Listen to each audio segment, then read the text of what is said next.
Okay, I think we're up. Just gonna quickly get this other thing set up. All right, cool. All right, yeah, if you're just joining me, if you're just like rewatching this, nobody's in the chat yet. I'm going to be just painting some of my backlog of soldiers here. Got this set of toy soldiers of San Diego army men, and I've been slowly painting them. Hey, Louis Cavello. Hey, bud, how you doing, man?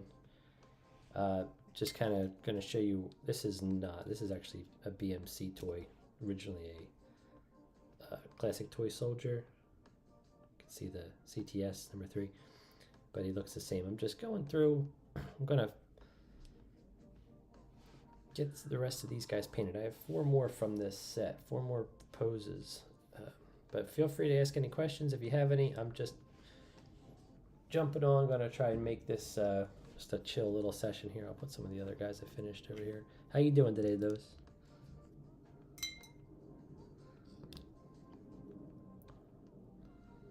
Yeah, aren't they fun, man? They're really cool.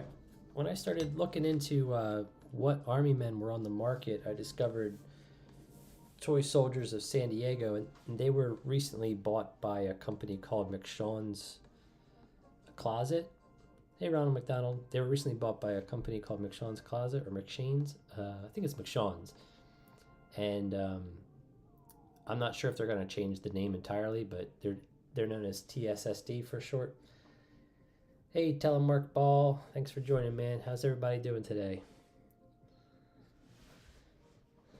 Thanks, dude. Yeah, I'm just finishing up this set over here. I got 4 more guys to get into a good spot, and then I started painting 8 more. I have them primed. I have these guys primed. Let me bring out my... So this is another set of 8 of them. And I'm going to be at a miniature market. I'm going to post more details about it, but it's going to be the day... in late April in New Jersey, so I'm like just painting up some stuff to sell, and whatever doesn't sell I might put on a little store that I'm working on making. It's just kind of getting through stuff. Got this big backlog of things that are unpainted, so I figured I'd jump on and we could chat if you guys want to ask any questions or just talk toys or whatever, really whatever's on your mind. I'm just going to be hanging out for probably aim to paint for an hour and a half, maybe get off here around like 2:30. We'll see how it goes, see how the chat goes. But hey, Paul. Hey. Yeah, Ron, you've asked me a few times. I don't have any police figurines, but I do have some guys that kind of look like police. Not traditional police anyway. I've got these soldiers I got from they're like futuristic, but they kind of remind me of police. I've been painting them. I've been doing a lot of test painting with them, trying to get like a cool effect. And these are just like rough paint jobs. But I was actually thinking about you, Ronald McDonald, because I was painting them up, and I was like, they kind of look like riot officers, but I want to paint them to look more like Starship Troopers. So they're in the backlog too. I've got a bunch of these. But I want to do something a bit cooler than what I showed you with those. I like them for the most part, but I want to do something like more dramatic with them. So those are just some test models. And then yeah, I've got a ton of history models, like this World War II stuff. So I've got a pretty good process down. I really like this color scheme I've been doing. I've been doing a black primer undercoat, and then I've been spraying from the top with US Olive Drab, and then I've got the colors pretty much all narrowed in to get like a very consistent effect like this. So I was like, oh, let's just keep going with that and try to get like a whole squad done and hopefully sell them or something. Hey everyone, hey. Nice of everyone to join. I apologize if I can't pronounce your names. Sometimes people I'm not familiar. I don't want to butcher anything, but I appreciate everyone stopping by. still trying to figure out the best time of day to go live too. It seems like around noonish is pretty good during the weekdays, and then weekends I haven't really tested much, but I'm thinking it's probably similar. YouTube out like the YouTube out analytics gives me some indication of when most of the people are on, but it's not really clear when the best time is for certain things. So yeah, right now I'm using Vallejo's khaki on all of the jackets. I did Vallejo's US field drab for all their pants. I had the pants done, the rifles done. I had painted the faces a while back, like a long time ago, like months ago, and they'd just been sitting in a box. And I was like, let's try and make a dent on these this week. I kept having things come up, and I started painting 172 scale for a bit because I got this Italeri battle set, and it was a nice little distraction and a change up, but it feels good coming back to this larger scale. Where do I get the cheapest? The cheapest would be, honestly, like go to like the dollar store, and they usually have some cheap army men there. Target sells, Walmart and Target sell them. I've seen Walgreens selling army men in like tubs like this. This is a tub of these are like more futuristic soldiers like I just showed you, but you can still get them relatively inexpensively. The quality is gonna, the price is gonna be indicative of the quality. If you want to get these TSSD models, these are like almost $30, and you get 16 of them, which is relatively inexpensive when you're talking about like wargaming figures, if that's what your goal is, because plastic model kits are pretty expensive, but these are like a softer plastic, like these bend a little bit, and you've always got to do a little bit of a like zhuzhing to get the barrels straight. Nothing ever comes out perfect with them. A lot of the newer stuff from BMC is often also a softer plastic. Like these are a bit softer. They're kind of hard. I mean, these are okay, but these guys, they're a little bendy. I don't know where you can find Tiger Tank stickers. If you buy the BMC tanks, they come with stickers, but just buying the stickers themselves, I would maybe check eBay. Like just type in, or if just use any search engine really. I use Google, but you can use DuckDuckGo or something. Just type in Tiger Tank stickers, but indicate the scale. Depends what scale tank you have.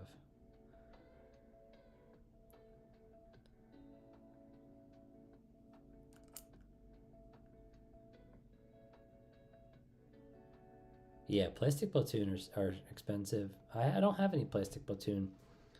I think if I start selling my figures, like the cheaper ones, I might start going after more expensive stuff to paint at a higher quality, but there's a lot to get through before I start buying anything right now. I've just got a huge backlog.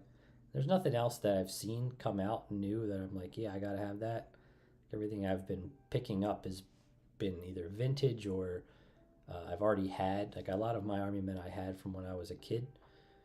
So I'm 38 now, and I got a lot of just army men when I was growing up. If I was ever like at the dollar store, just like at the grocery store, and they had bags of army men. I don't know why, but I would like compulsively buy them because they were so cheap. Used to be able to get them for like under $10. Nothing's really that cheap these days. But Amazon also has good cheap army men. I would recommend not buying from like a big retailer. Personally, I'm trying to stop that. I've stopped posting Amazon affiliate links just because I'm kind of in the mindset of buy small if you can. But yeah, cheaper, man, you probably just go to like a dollar. I don't know where you live, but Dollar General or Dollar Tree, they usually have some cheap stuff you can paint over. I mean, really, man, if you just want to like get better at painting, buy them used. check out Facebook Marketplace. Um, Type in army men, see what people have around you. Probably the cheapest way to get figures is to go and find them used on something like Facebook Marketplace. Hmm.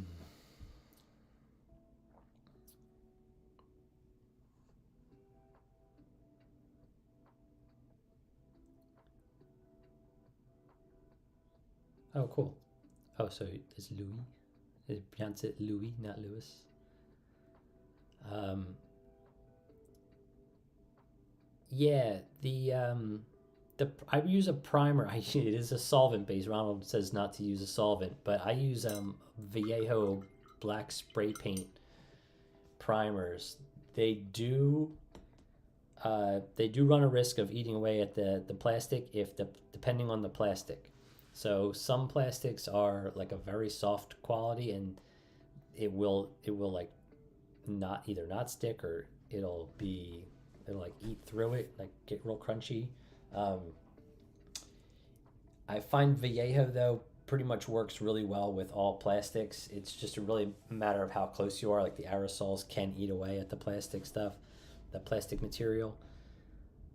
You can also use like a brush on primer, but I recommend Vallejo for everyone if you're doing military stuff. They have a really great range. AK Interactive is supposed to be really good too.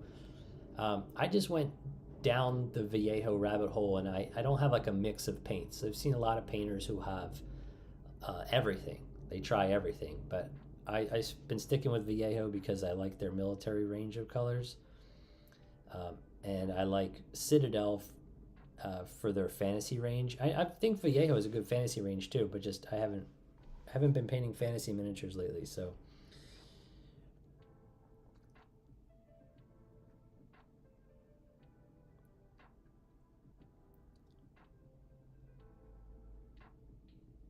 yeah, I really like Vallejo's historical line. They're called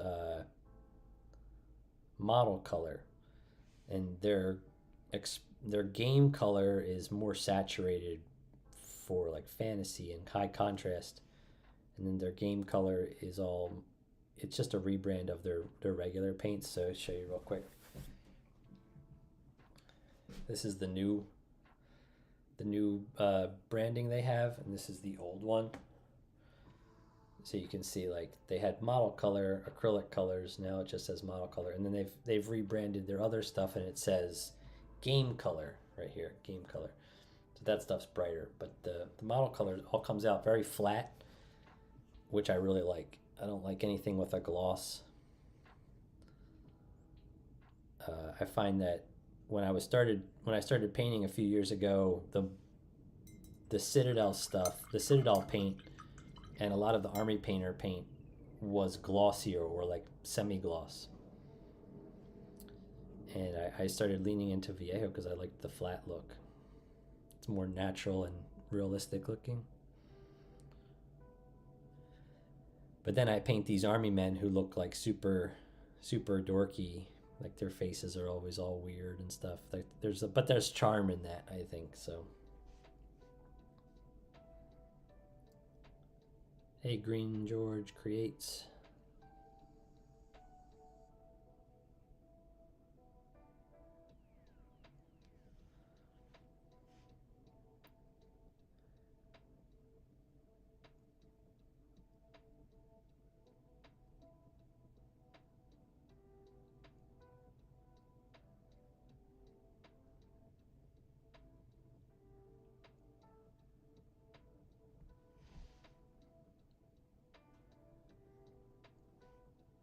Yeah, I think this will just be a pretty chill stream. I don't have a ton to talk about. I just wanted to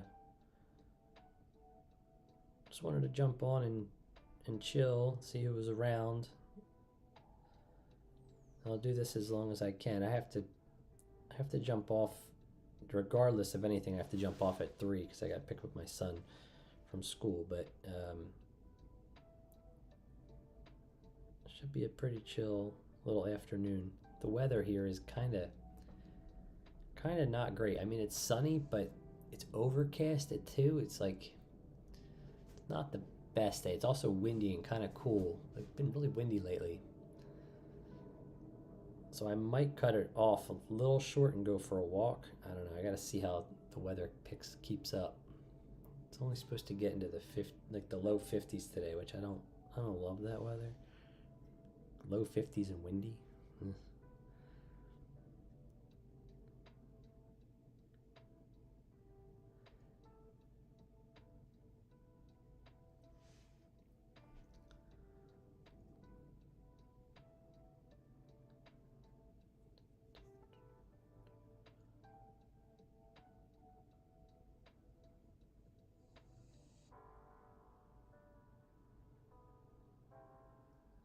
That's nice of you to say that you would want to buy my figures, Louis. I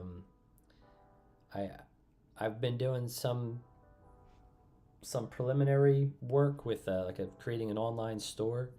I just haven't really got the inventory yet, so it's like it's one of those things where I don't want to just launch with like 3 or 4 figures. I want to get like a whole bunch ready. But I'm also doing a small craft, like it's not a craft show. It's a miniature. It's like a, what is it? It's called a miniature bazaar. It's basically a flea market, but it's at a local hobby store here in New Jersey, and they're saying you can like come and bring your miniatures, painted or unpainted, and sell them. I don't know how it's going to go, but I'm trying to get some inventory ready for that, and then I'll put up whatever doesn't sell there onto an online store, I think, because I should have plenty. But it might be a mix of like Army Men and Warhammer miniatures, because that's what I got started with painting, was Warhammer, so I have a lot of it. And then just as like I was building up this YouTube channel, I leaned into the Army Men stuff because I didn't really see anybody else doing it, other than like I've seen plenty of people doing models, but not cheap Army Men as an entry into the hobby. Thanks, Marky Mark. Thanks for checking out the stream, man.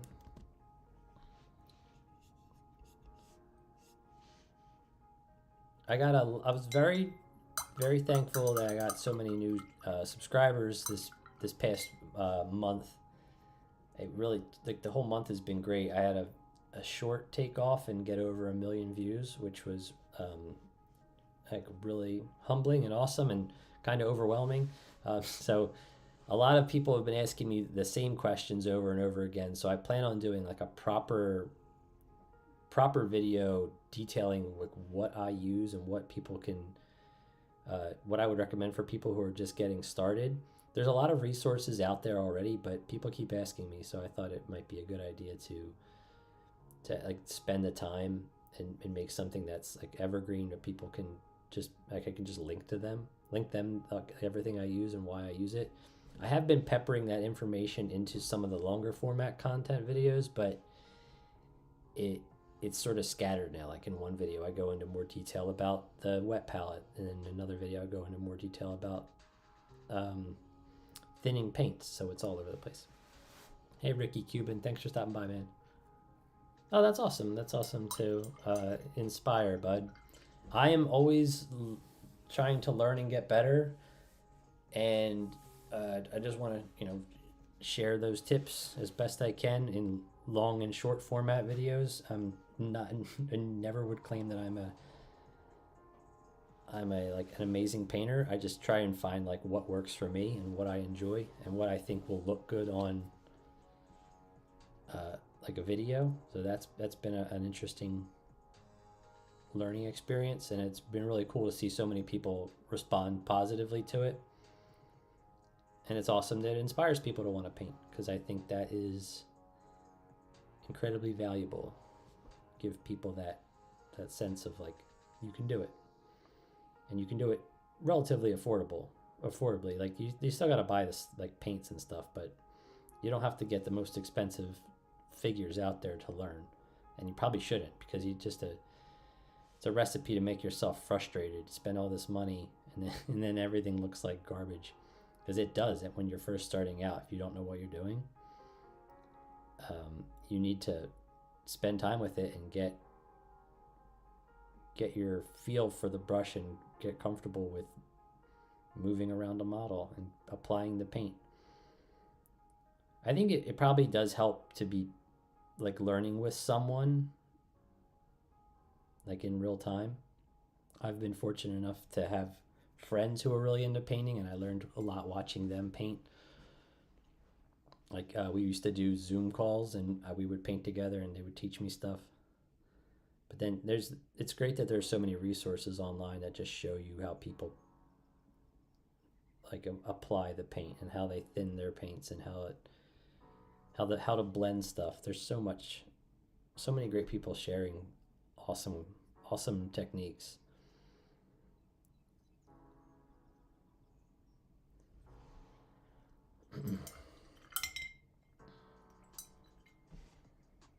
That's another video I could probably make too, is just a resource of my biggest inspirations for painting. Because everybody paints, like, there's a lot of people paint similarly, but everyone has like their own tips and tricks for like hacking how to get stuff done quicker. One of the things I started doing was applying 2 coats of primer as a base coat. Instead of doing black and white, I've been doing black and like this military green color. So that gives me this awesome, like it's already like it already feels like very like near complete, because you get these natural green shadows in there, and it just feels like a natural green army color. So I think that's kind of cool. And it's a simple effect. It almost feels like cheating sometimes because you get so much of the work done with just the primers, and that's just spray paint. And you can do it with airbrush too if you want like a smoother blend. I mean, it's one of those things where I really like Army Painter spray paints because they come with an additional nozzle for the can, and it makes the flow smoother for small miniatures like this. So you get a much more natural gradient. Whereas if you use something like a Rust-Oleum spray can, or even Tamiya, I think it's just the paint drops are bigger and you don't get a smooth blend. Vallejo's paint primer nozzles are awesome. Hey, we got 2 people from France. Hey Theo, how you doing, man? Thanks for stopping by, bud. 15 people watching the stream. I think that's an all-time high. So thank you to everyone who stopped in. I'm happy to answer any questions you have, or you can just listen to me ramble or watch me just paint. I feel like I end up saying a lot of the same stuff over and over again because I'm just trying to fill the airtime. And then I'm exhausted after an hour.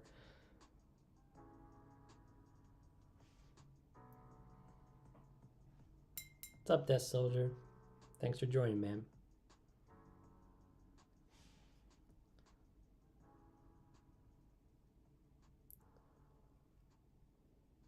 I'm also in a good spot with my like job right now, where I can take a little bit more time and paint more, which is awesome. Because with the craft, like the miniature bazaar coming up, I think it's going to be an awesome opportunity for me to unload a lot of the extra weight of plastic I've just been accumulating over the years. Like just ideas popping up. Oh, I'll do this. I'll paint this. It's like, okay, great time to get it all done, and then just see if there's a local market for it, and if not, I'll throw it up on my web store and sell to you guys. Now it's like trying to figure out like what is the best price point for these, and it's one of those questions I keep asking myself, like what is a fair price? I'd be curious if you guys have any thoughts on what you would pay for like a miniature, or if you've got like pricing in mind. I know what I would want, but I don't know if that's what the market would expect. I think there has to be a healthy like compromise there, like what I can do realistically. Like I know how much I can get done in paint in the amount of time it takes me, but there's a lot of other factors, like the fact that it's a a rather niche market, and it is an uncommon skill.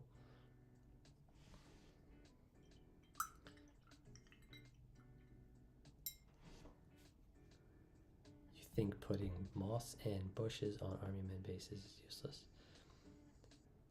Yeah, man, it depends what you're using them for. The stuff I have here has them because it gives it a more finished look. I think it's more impressive on camera. I think people dig it when they see it. But it depends what you're using it for. Like if you're trying to like make a diorama, then yeah, it's useless. If you're going to use it in wargaming, then it can like tie them all together and give them like that extra little of an extra little element of uniformity. These guys already have like a pretty decent like textured base, but it just looks like porous mud or whatever. So it's like, okay, adding a little bit of something to it is kind of cool. I think people like it in the videos I post because it kind of makes them like their own little mini scene.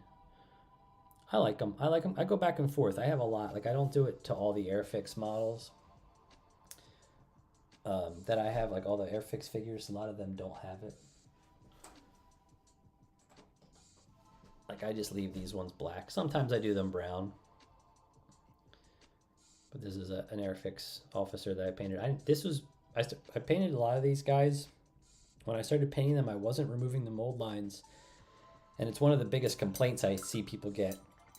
They comment like, "Oh, there's mold lines," and it was intentional of me in the beginning not to clean these up and spend a lot of time removing the mold lines because I wanted to focus on the painting, and I liked the charm of them still looking like toys, but like realistic toys. So it's kind of like kitsch in that way. And now I've been removing them because people have been so vocal about it, and the fact that I think it shows like a more complete model, which is maybe what people are expecting. So for the purposes of making a better presentation, I've gone from something like this to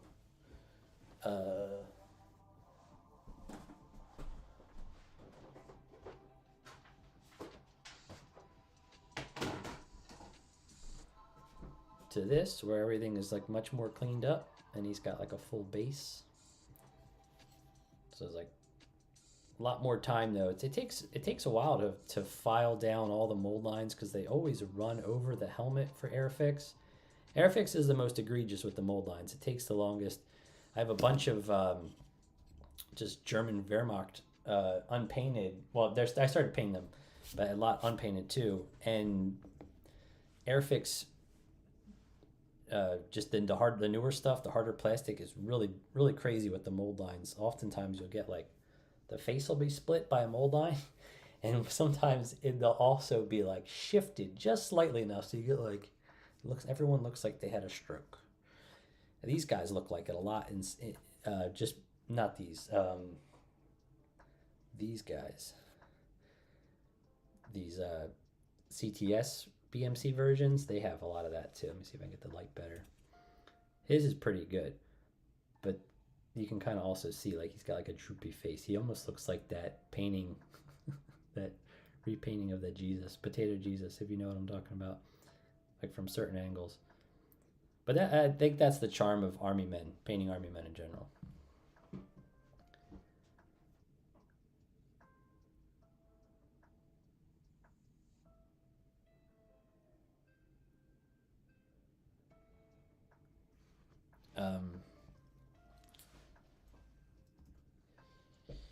Yeah, I've got a lot of the Airfix, the U.S. paratroopers. I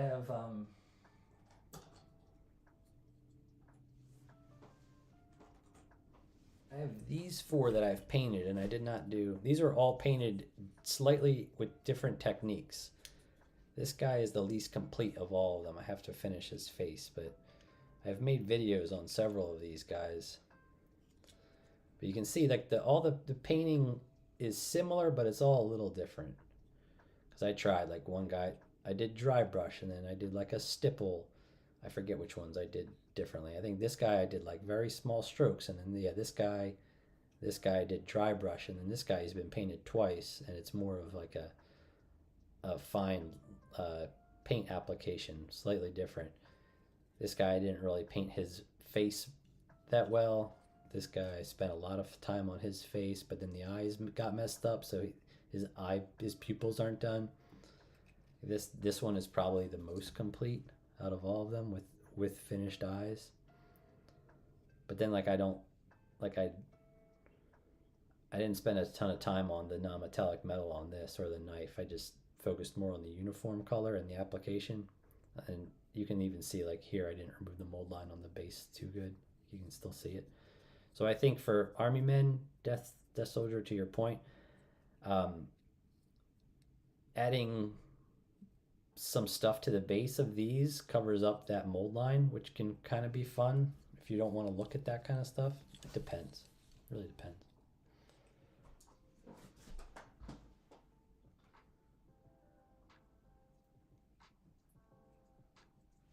When someone commissions me, I haven't done a ton of commissions, but when they do come up, we sort of talk about those things, like what do you want, and that guides the final result. Like I did 7 figures for Swamp Fox Miniatures, and he made his own guys in resin. He had them designed by a sculpt. I forget how exactly the process went, but basically someone else sculpts them for him, and he prints them out and sells them. He has like exclusive rights, and he commissioned me to paint them, and we just decided to leave the bases plain black, and then the figures were meant to be done in like a very simple style. So I made a couple videos explaining like how that was done too. So it would be like a nice entry point for people who want to get into the hobby. They can sort of like look at his miniatures and learn relatively quickly, I think, or with some easy techniques, like a lot of dry brushing. Yeah, Mars seems like really bad. I've heard the same thing, Marky Mark. I was looking at them because I really liked what I saw from their sculpts. Like thought they were pretty cool, like the figures they have. But also it looked like the mold lines were really bad. Like they had a lot of mold lines down the faces. I was like, I don't want to spend more time cleaning up mold lines than I have to. Yes, I was looking at the Mark's Ukrainian troopers too. I thought they looked awesome, but similar situation. I heard the plastic is really soft and soapy, and those things are really hard to clean up, and the paint never sticks great. You always get like they almost become tacky. I have a bunch of Ninja Turtles. Hold on.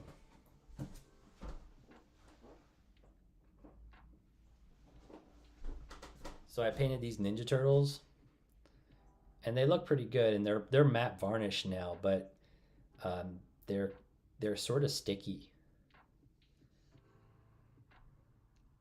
and they were sticky before I varnished them too. And it's the type of plastic, it just gets like weird with paint, and then everything sticks to it. Like they're pretty dusty right now, so they're kind of hard to dust because they're a little sticky. The dust just becomes part of it.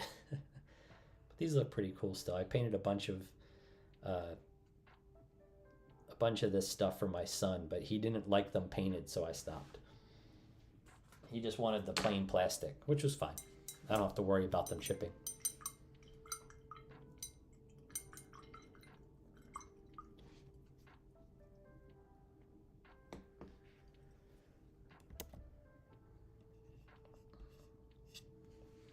All right.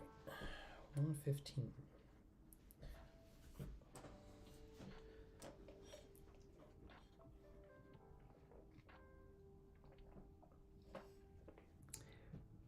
So I have ADHD, and I will get hyper locked in on this stuff and forget to drink. So I have this enormous Stanley that I have to keep full, and I have to keep drinking. 2 things hold my attention. Nothing else holds my attention like miniature painting and and some video games, but designing too, like drawing. I just get locked in. I lose track of time, and my wife is always telling me she has to get my attention and make sure she has it if I'm doing anything related to painting or graphic design, because I get so locked in. She'll be talking to me and I'll say yes, I hear you, but I'm not hearing her.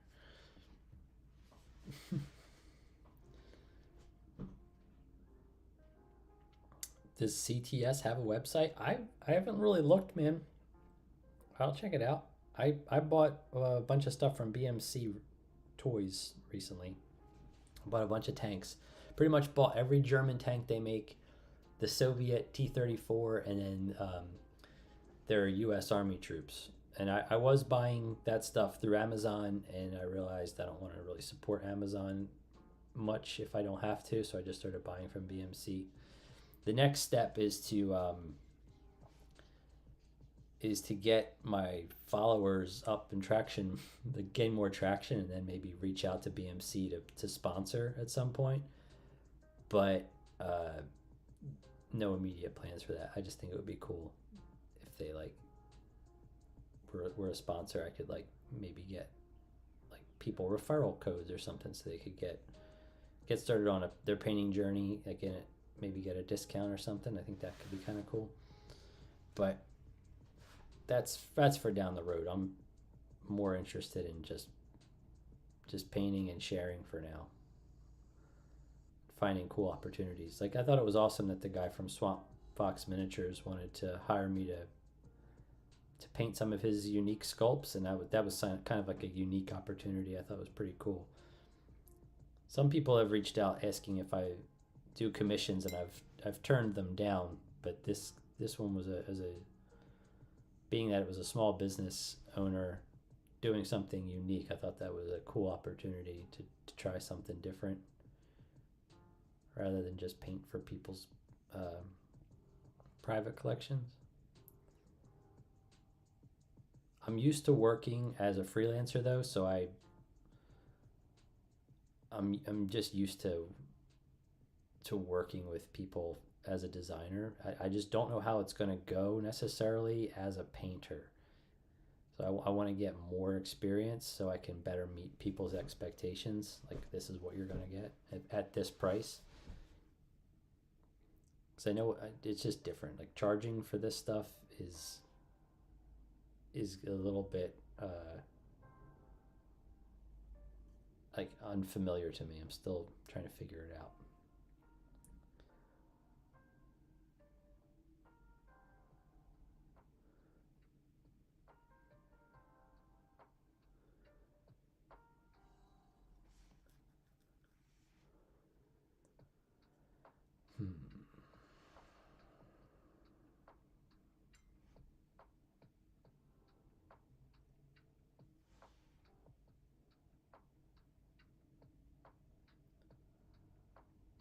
I think I'm going to switch my brush. This number 0 is great for detailing, but because the belly is so thin, it's drying out really fast on me.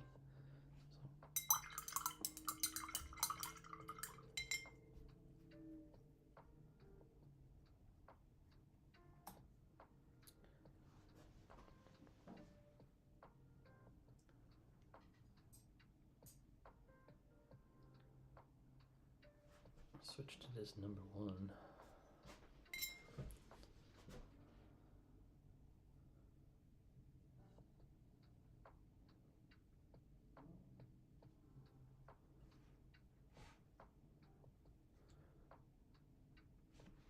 I think this might go better.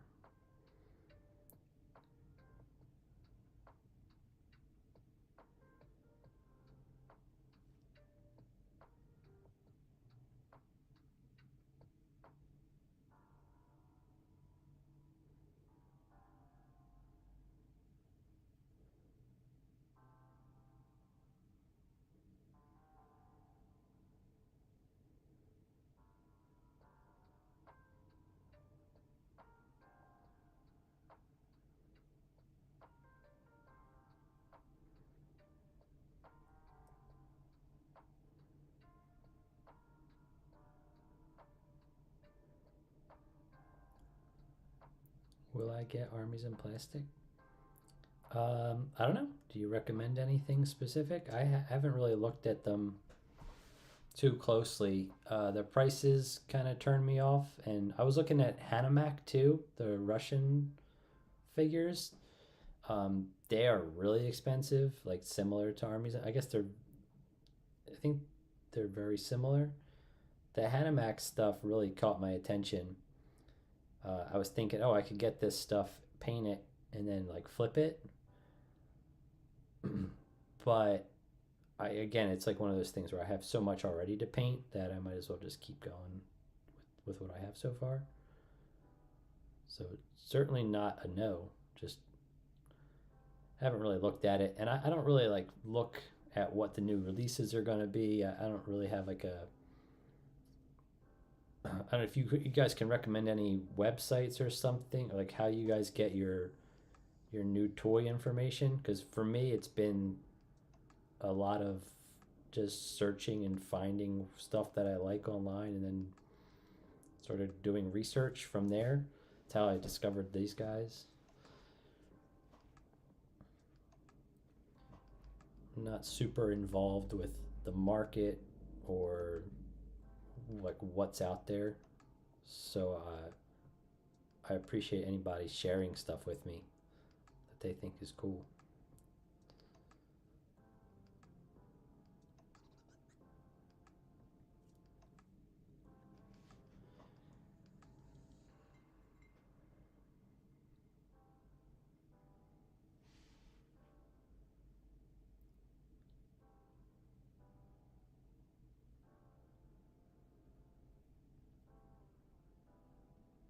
Yeah, bolt action's cool. I have a few of them. They're just so small. Like I have some Fallschirmjäger and some Canadians. This is like a half painted Canadian British troop. So I was getting War Games Monthly magazines. I got a couple of them, and they came with the troops inside of them, which is like such an awesome magazine that they give you like a bunch. It's like troops every once in a while. So I have some bolt action guys. They're just so tiny, and I don't play any war games. So I was like, I don't know. I kind of got into the 172 scale stuff to try that out. That's really tiny, right? So it was like two opposite extremes, 132 and then 172. And then I have these bolt actions, and I love the detail in the modeling. But lately, I just haven't been really like into putting guys together. I have this guy, and I have some Fallschirmjäger.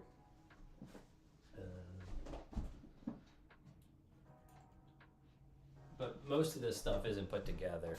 So I have this guy. I think he looks pretty rad. But apparently, it's like size like agnostic. You can do 172 scale or 132 scale for bolt action, and just make sure you like scale everything correctly. Is that right? Yes, that's all. That's also it too. Is you know you're not getting a lot for your money.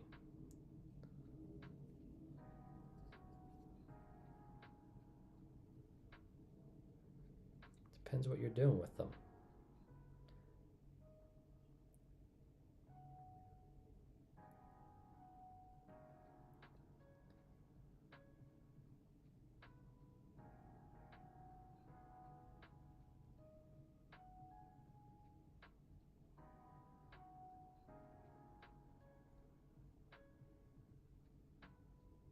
Do you guys do any wargaming, or do you just enjoy collecting? Goodbye, Ronald.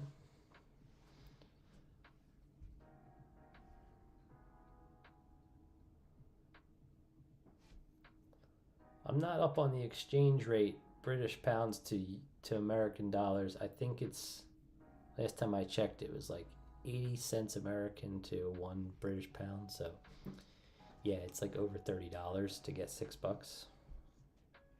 I mean, to get six troops, not bucks.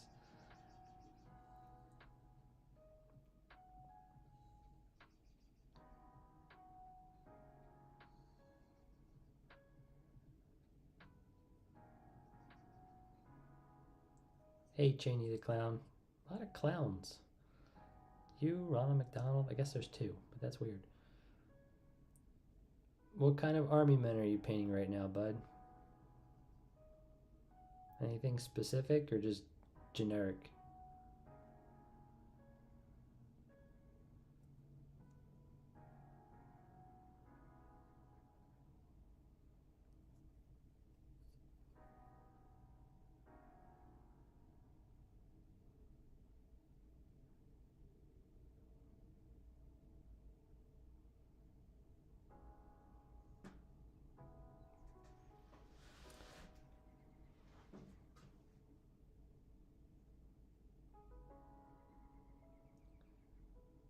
Right, yeah, we were talking about stop motion the other day.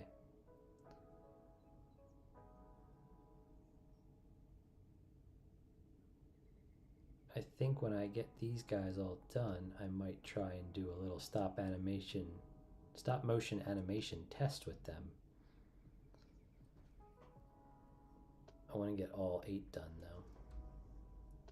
I don't know what I'm going to do test wise, but I think it might have something to do with just trying to get myself more comfortable with the idea of moving them around consistently.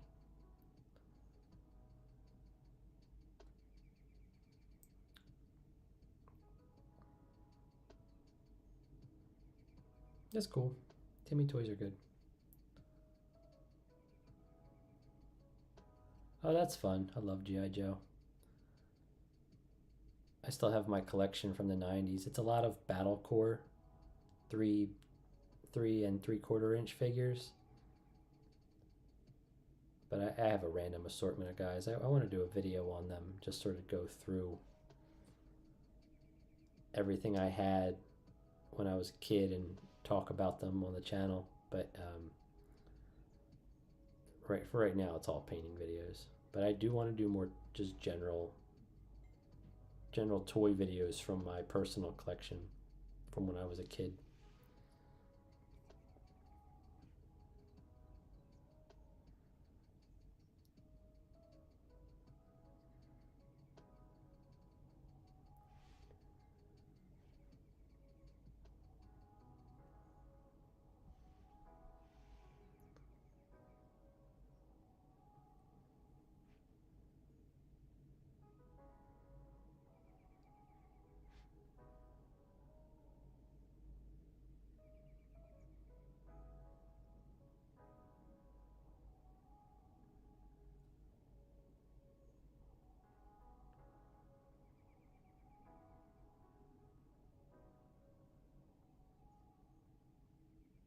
This guy has a pretty wild mold line going down the front of his arm, I'm just noticing.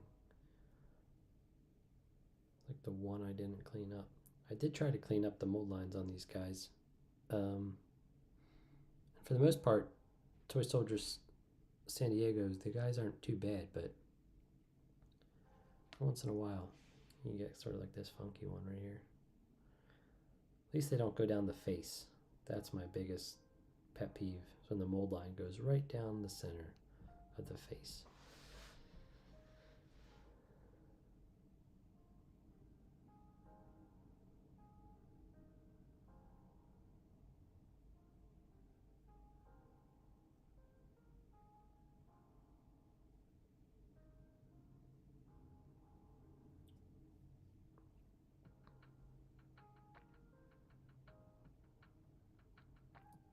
Hey Reka, that's cool, man.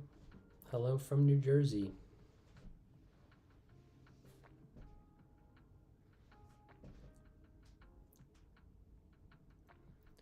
Yeah, collecting vintage stuff is cool. I like finding it in the wild, like at flea markets and garage sales and stuff. I very rarely buy anything from eBay anymore. I mean, I do it from time to time if I really need something, I really want to paint something. But one of my favorite things to do is to just go out toy hunting, and finding them in people's like yard sales or thrift stores or something. I used to do that a lot with different toys in general, but now my eyes are like I'm pretty fixated on finding vintage army men. I'm excited the weather is going to be getting nicer here because people are going to start having more yard sales and outdoor flea markets and stuff, so I can maybe do some hunting. I think that might be fun for a video too.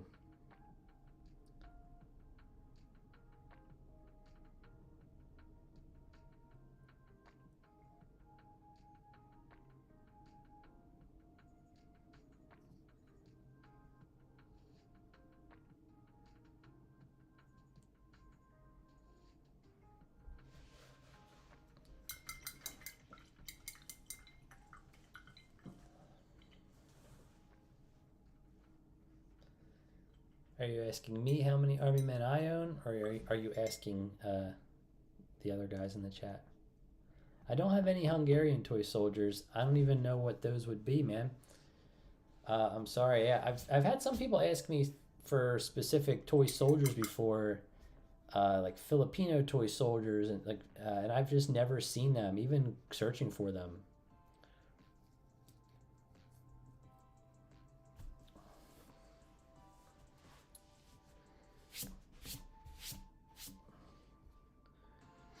What do you mean by will I get Imperial? What is Imperial? Is that a brand?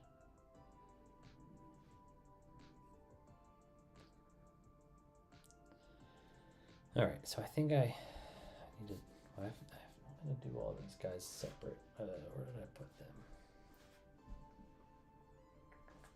them? So looking at this guy. I need brown. What did I do here? Brown, medium gray, and tan earth. All right.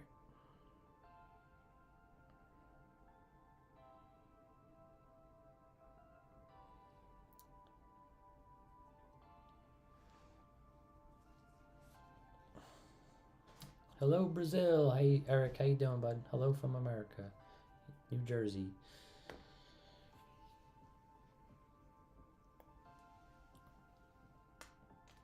Oh, gotta take a break. Gotta rest my eyes here. Last stream, I every 15 minutes I was doing push-ups, which worked out pretty good. And it's been a while. I've been at this for over 40 minutes now, so I need a good stretch. I think I'm gonna have to take a bio break here in a minute too.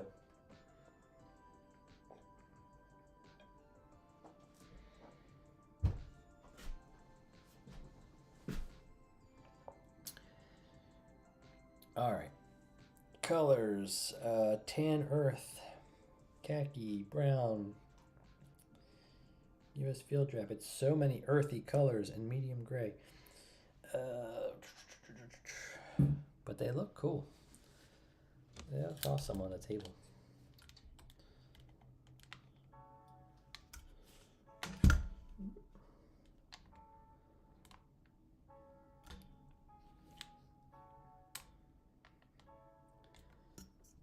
They're almost done. I guess so. Yeah. Now I have to do like all the pouches, straps, and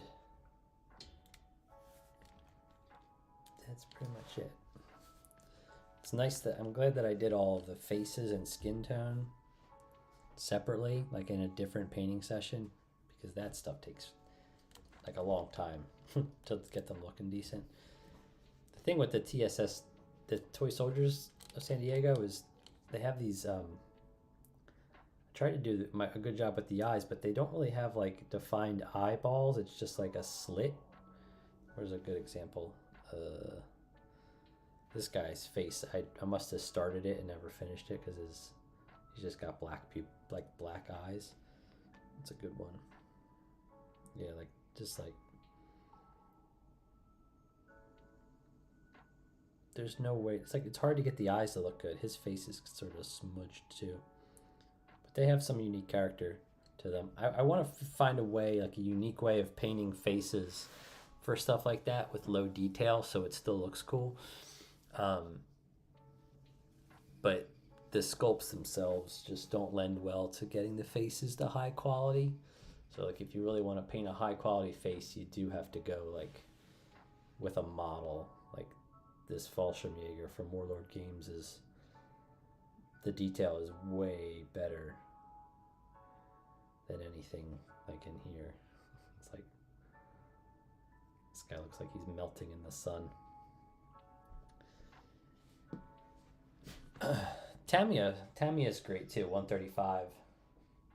And I was looking at 148 was an interesting scale that I saw that's out there. Like Italeri makes a 148 scale. I think it's Italeri. But that's like a whole new scale of collecting. I was like, oh, trying to stick with one scale is tough. What's the other one?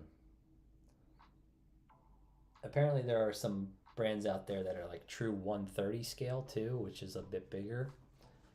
And that's kind of cool. All right, what's everyone saying? It's a brand that was popular in 2010s. Cheney the Clown, if you want to do like what I'm doing, you do black base coat, and then you do an overshot from the top down with US olive drab. So it's like a matte muted green color.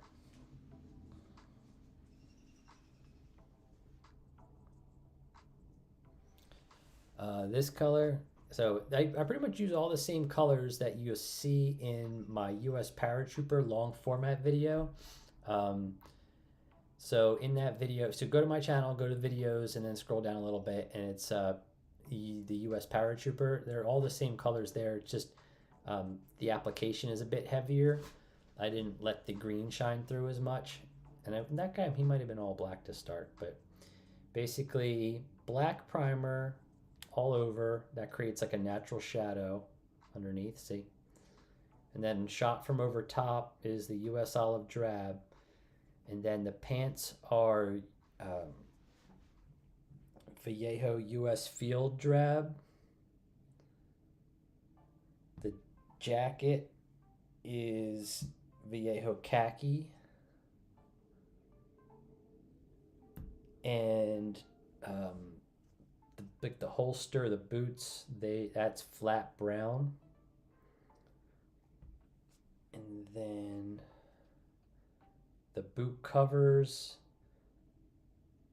the armband, no, that's just the boot covers. They're medium gray. But then this satchel, and I think just the satchel, I mixed in this medium gray. I use medium gray a lot now for like highlighting like the straps and stuff. So where's the other guy I did recently? So similar colors here. The bag, satchel, flat brown, and then highlighted that with like a mix of field drab and medium gray. So there's a little bit of mixing happening on the palette. It's like always a little different because I like to play around and experiment. And then this was this little these chevrons. That was light brown, Vallejo light brown, which I have over here somewhere. It's underneath my desk here. Where is that? No, this is bronze brown. Light brown.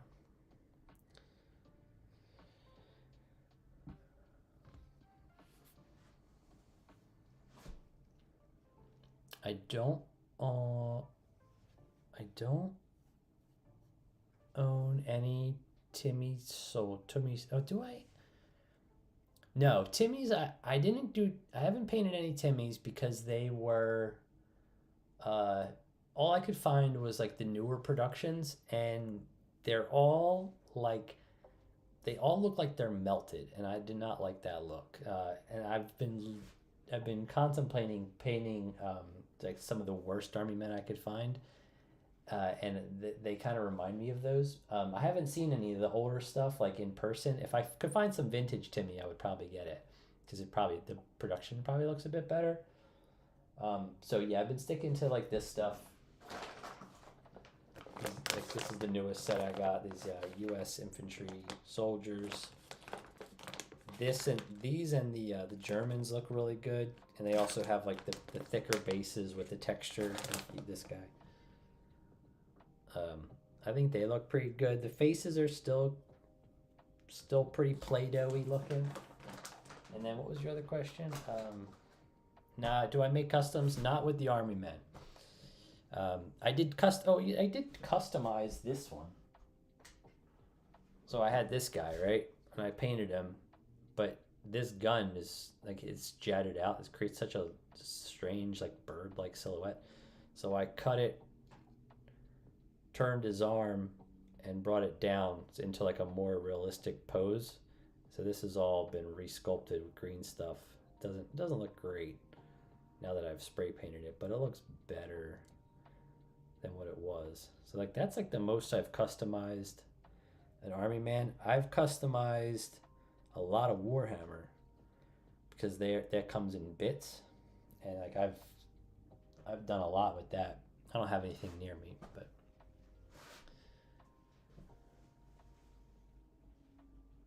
oh, the guy with the M1 Grand, yeah, same, all the same colors.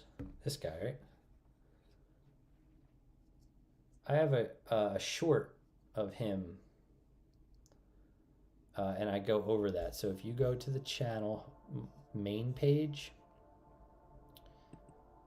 hold on, I'll give you a link in the chat. Hold on.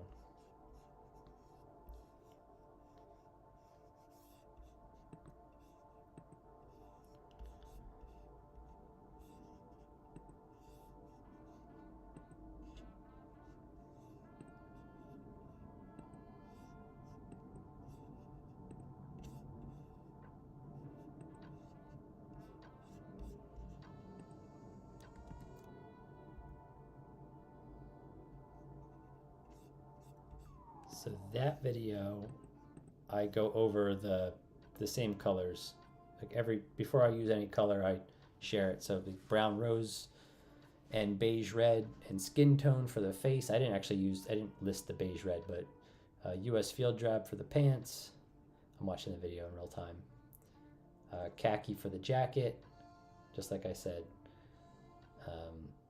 And then tan earth for all the straps, and I did tan earth for the boot covers and the backpack. Cavalry brown for his boots, so a little bit different than what I'm using now. Flat brown for the gun, and then that's pretty much it. I mean, you can kind of deduce from there what I've used. Thanks. Yeah. Hey Louis, welcome back. Yeah, man. Yeah, definitely like look through all my shorts. It's like I try and cover what I can. People seem to respond well to when I share the paints. In a couple of the recent shorts I didn't go over every paint because it's already been done. Like I've done it a bunch of times, and I just wanted to make the videos a bit quicker. But I'm also doing the longer format videos, and the US Paratrooper video, which I'll also link, goes into a bit more detail. Like if you're trying to paint like a more, I guess, with higher quality. Excuse me. Well, there's two, right? I did two.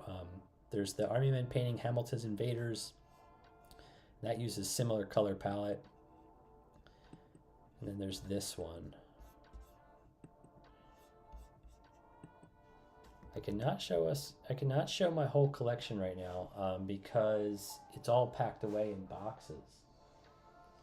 But I can make a video for it. It's just, there's so much. Would you want to see just Army Men in a video? Or would you like want to see my whole painting collection? Because I don't know how long that would even be. I feel like I should do like the Warhammer one. I think I should make a video of each because I'm going to be selling a lot of it, and I'd like to have some record of what I had at one point, because I've painted most of it. It's not great painting. It's like just lots of practice. I'm not afraid to like just paint something halfway through and get out of it what I can and then just never touch it again. Like I've done that a lot. A lot of my stuff is unpainted. A lot of my stuff doesn't have the bases done or stuff like that. I would just get, not bored, but I would get interested in like learning another technique and then move on. And I find that if I'm in the few commissions that I've done, that's when I really buckled down and finished like a whole army. So I kind of get like I'm like very into like theory and crafting and like ideating. So like I'll get like cool ideas. I would get like lots of cool ideas for armies and then start them. And this is very common in the hobby, but then never finish the painting or finish the scheme. And now with the army men, I've just got like I've got a lot to get through, and I want to share what I'm learning as I go through, and then that usually comes through in the videos. So these guys are all looking pretty good, but they all have, you can see like they have I need to make all the bases the same color.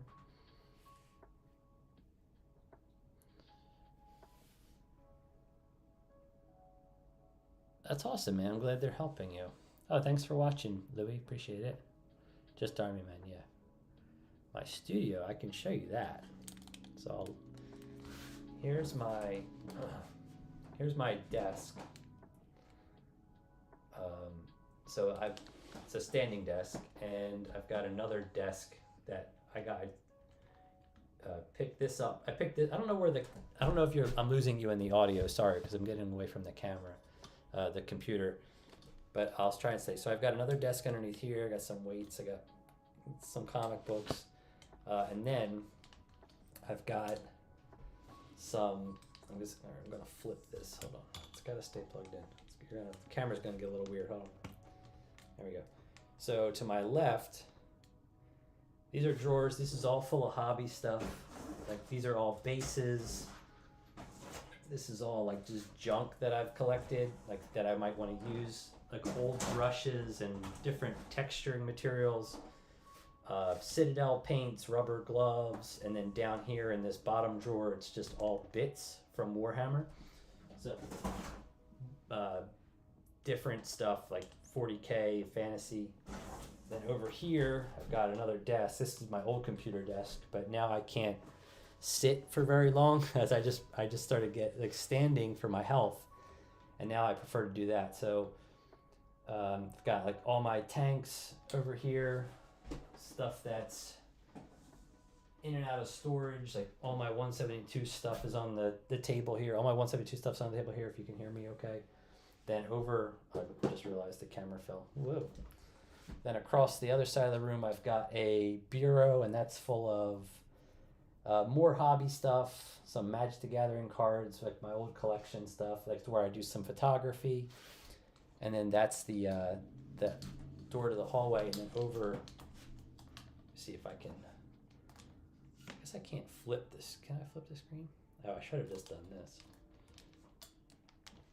So here's me, and then over on this side, I've got this this setup here. So I've got stacks of containers full of troops and books, a lot of art books, some model kits, and just like random stuff I've painted, just like stuff I've collected, and me. Hello. But yeah, the office is pretty cool. I like it a lot. It's 12 by 12. My house is pretty old, but the setup is decent. It's nice to have my own space. If we have another child in the near future, I'm gonna have to give it up, which is sad.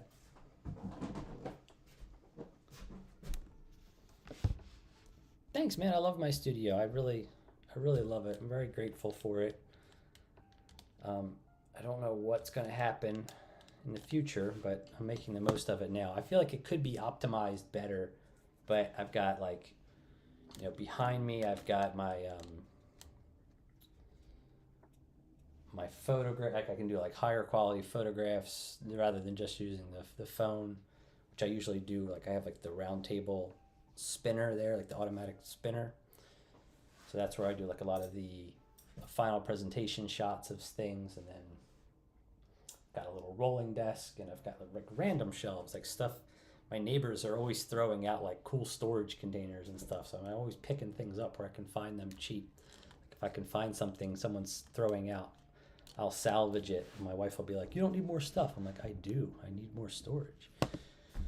And then I've got we have a basement and an attic. I don't keep too much stuff in the attic for because it's not temperature controlled, but I do have like lots of random pieces of plastic and stuff up there and old boxes if I need more storage. And the basement is floor to ceiling toys. It's just all toys. Like all my toys from growing up in the 90s, my son's toys, and then lots of plastic containers similar to what I showed you, full of Warhammer. I got really into it in 2020, went a little overboard because I was extremely ADHD about it, got super focused on it, bought a lot of used things on eBay, and made the whole basement sort of like a storage unit for it. But there's also like just house stuff down there too, so it's a mess. How much army men do I have, man? It's a lot. I mean, I've got all the matchbox. I'm missing the British Commandos. I have a set of each of the matchbox, but they're in the boxes. And then like army men, I probably have a couple hundred.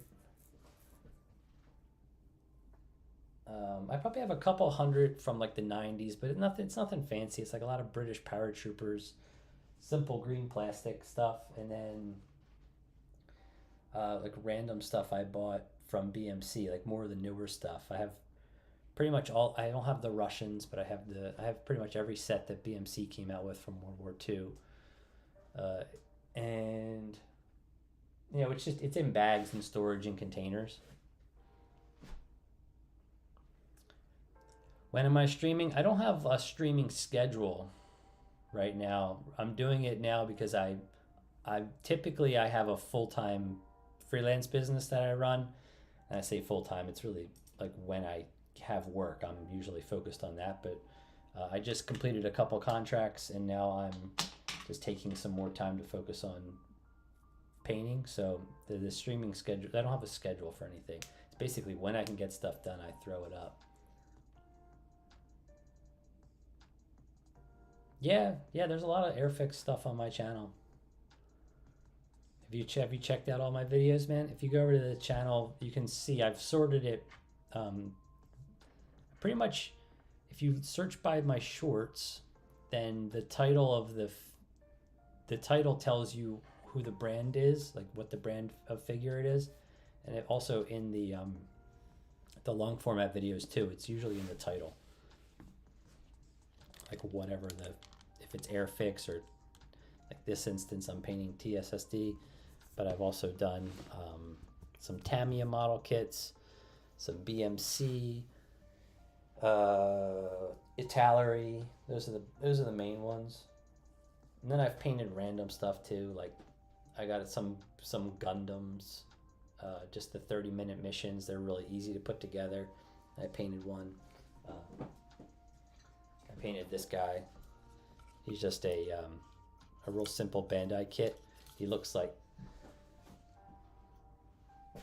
this when he's unpainted, but then I did like custom lettering on him.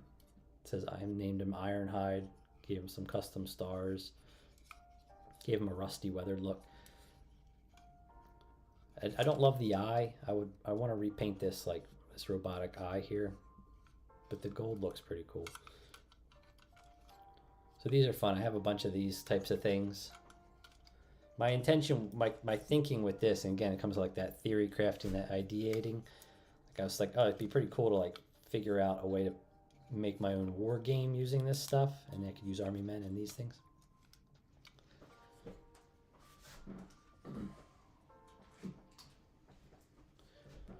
But I'm not wargaming. I'm pretty much just painting. I'm home for a few hours every day while my son's at school, and then the weekends we do family stuff if I'm not busy with work.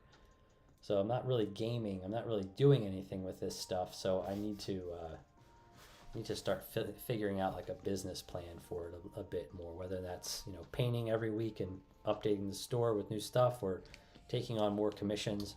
I would really love to start getting memberships going on the channel, but I have not been, like, they're active, but I have not been promoting them. Another thing is that the channel isn't monetized through YouTube yet, because despite having over 26,000 followers and millions of views, the threshold for achieving monetization with YouTube is still out of reach.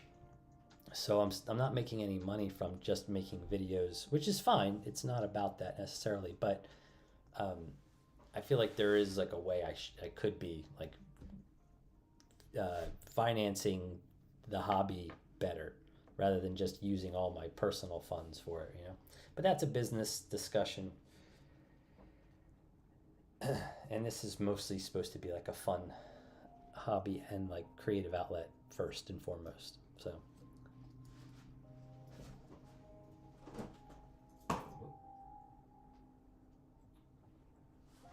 I'm going to be right back. I need to take a little bio.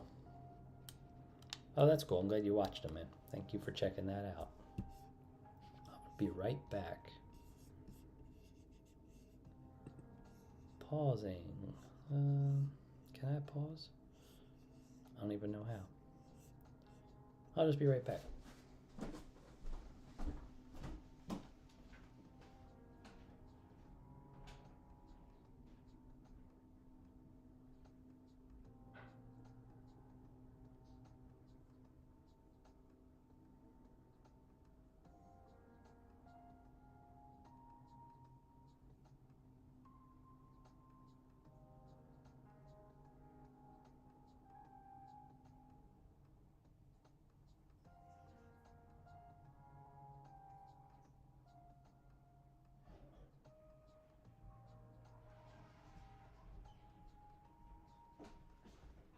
Alrighty.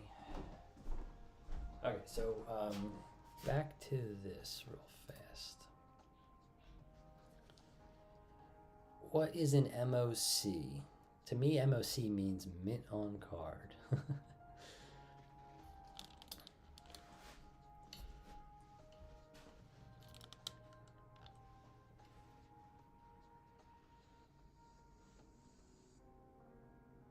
Mox. What does MOC mean?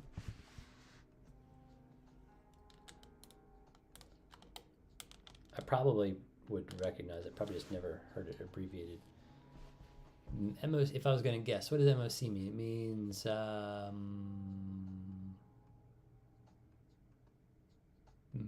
don't know. Can't even think of anything funny at the moment.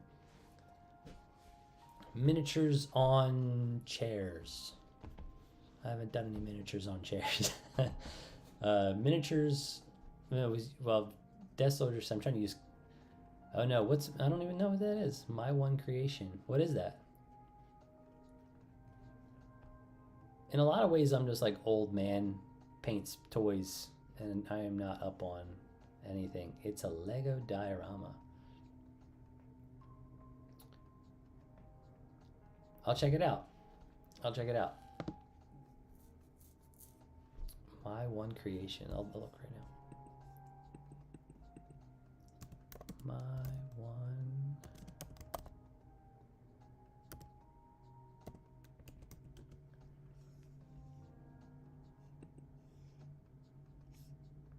Nothing comes up when I search for that. You said it's for Lego? Lego. Oh, my own creation. I'm an idiot. I'm sorry. My own creation.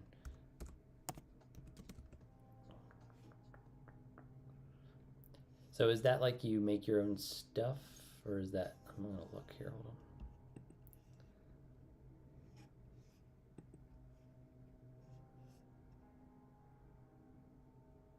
Oh yes, I do know what that is. Okay, I've seen these before, my own creations. Like, yeah, you can like submit an idea and like maybe Lego, you can like have Lego vote on it, is that right?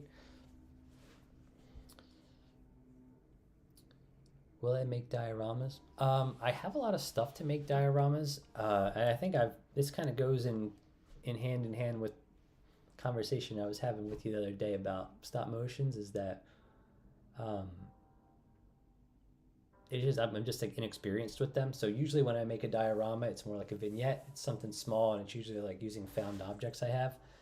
A lot of the dioramas I see people making really blow my mind. I'm like, wow, that's awesome. I do have one started. Hold on.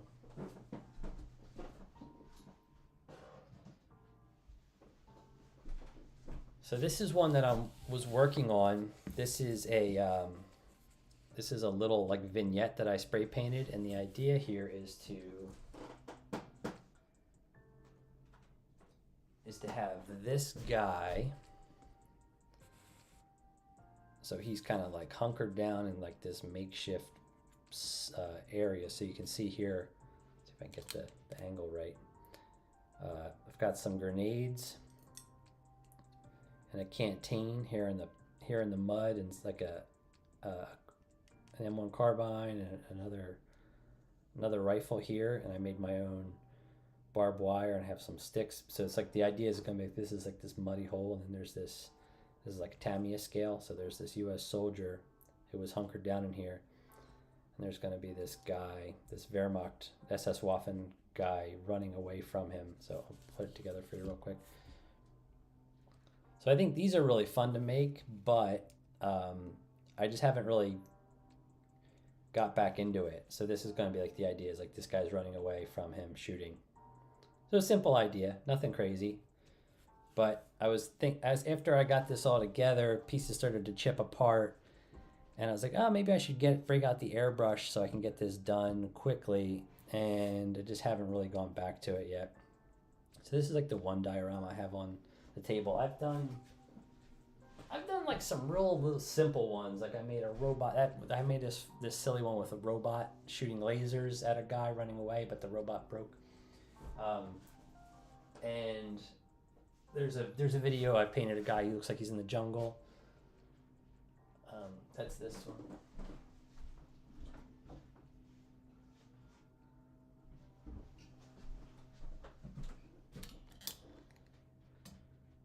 So this one was really fun to make, and it didn't take me a ton of time. What I started using is I have these bottle caps from iced coffee containers. This is a Starbucks one, and you can see how I made this in the video on my channel. But I had this old box, like a crate, and like this old tree stump, and a bunch of these old plants, like fish tank plants, and this guy. And I was like, he's such an ugly army man. I was like, let's just paint him up to look cool. It's kind of sort of like the appeal was to make him look cool. And this is actually supposed to be like a desert storm soldier, so he should be in like sand BDUs and stuff, but I thought it was appropriate enough. And I did all the hand lettering for the word army, and I just thought it was kind of cool. Like maybe he was like found a supply cache, or was like camped out in the jungle or something. So I like making little things like this. And you can see like the bottom is hollow. This is the Starbucks cap. This is also one for iced coffee. I love these caps. They have like this great indentation on them, and they're just hollow, but they work awesome. Glue some cork to the bottom, and you can make like a little diorama with those. I think those are really fun. Yes, with the red light. I no smoke. I don't have any smoke. I was thinking about getting a little reptile smoker. Like you get them for your it's like a fogger for a reptile terrarium, and that makes like a really nice low rolling fog. I was thinking about getting one of those. Maybe I did add smoke. I think I maybe added smoke with. I have a vape pen, and I've stopped using the vape, but at the time I was vaping, and I was making the smoke with that.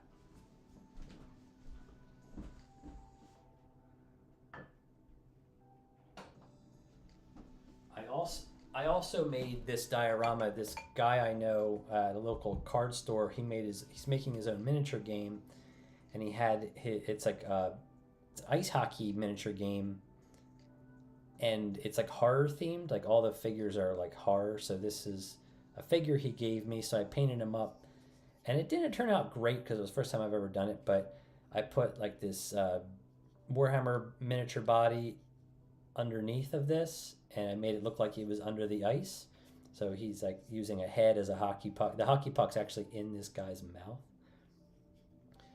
So this was just kind of like a fun little diorama. This is a Starbucks cap as well. These make awesome bases. This one's flipped upside down though, because I built up a second floor in here, put the guy in there, put this clear plastic base I had over top of it, and scratched it off. Probably would look better if I scratched off more of the paint. But this one was kind of cool too. On the channel, not for this one, my earlier videos, I did a few dioramas, and you can kind of see how I did them. It's a lot of cork bark,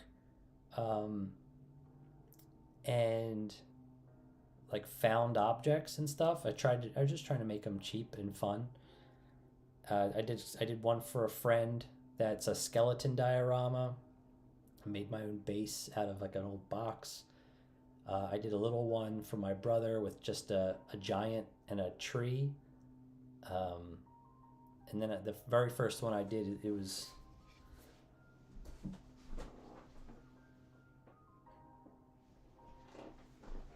was this soldier running away from a drone that I made. So I made this drone out of old toy parts that I have.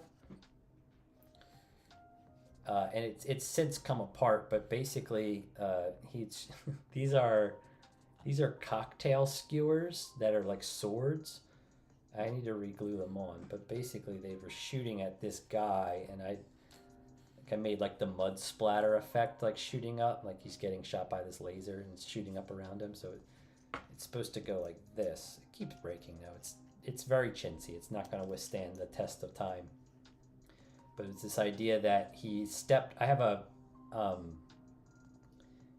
storyboard for it where it's in black and white, where he steps on this thing on the ground, and it pops up and starts shooting and chasing after him. And then I did my business logo in like alien letters. So that's a D and a G and a B. So this is my business is called Damn Good Brand. But these are all just like weird parts from toys that I had. This cap is part of an apple juice cap that my son was eating. This is like a shield to some old toy, and these guns are just some like cheap 99-cent store toy. Like random, it's like 6 random pieces. 1, 2, 3, 4, 5, 6. 1, 2, 3, 5, 6. Yeah, 6 pieces. I just thought that was kind of fun to build like a little drone. But it does not stay up too good. Like requires a bunch of finagling. It's supposed to sit like that. That's the extent of it.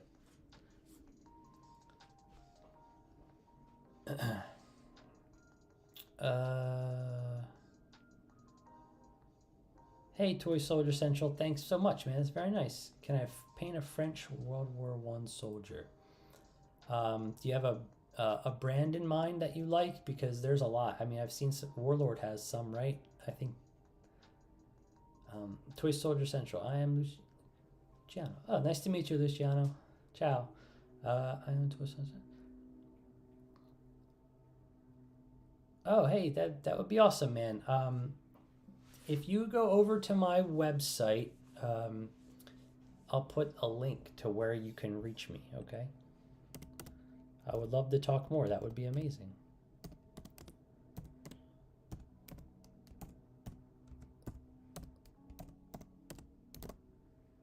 I'll put the link right there.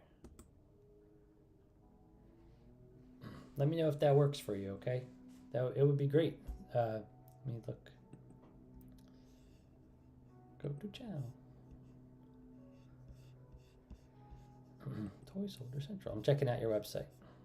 Would love to chat more though.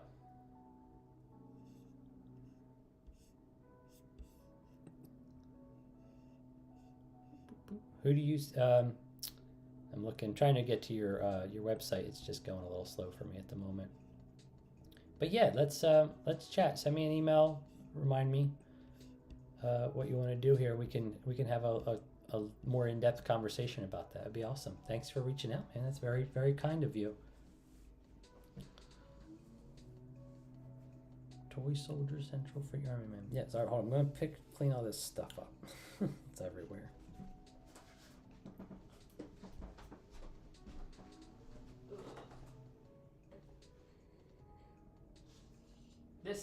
This is another really simple one that I did. It's like really simple, and it was just like I had a cool branch. I had this old it's like a D&D base. I slapped some thin cork on it, added some leaves and some. This is like me just playing around, like what would look good. This is a soldier from the BMC Iwo Jima set. I don't love the painting. I don't like anything about it, but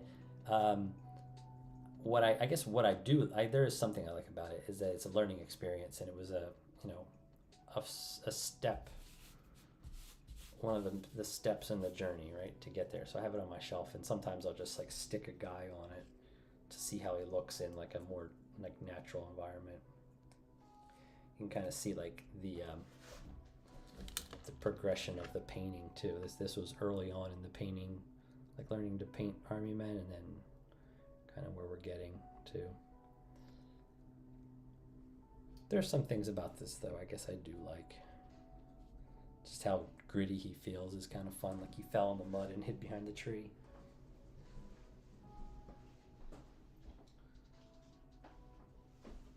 All right, let me clean up my space here. Luciano, thank you so much for reaching out, man. I'd love to chat more. I think that would be amazing to figure something out. I've had a few people reach out saying they want to send me stuff, and I was going to get a P.O. box set up, but they're not cheap.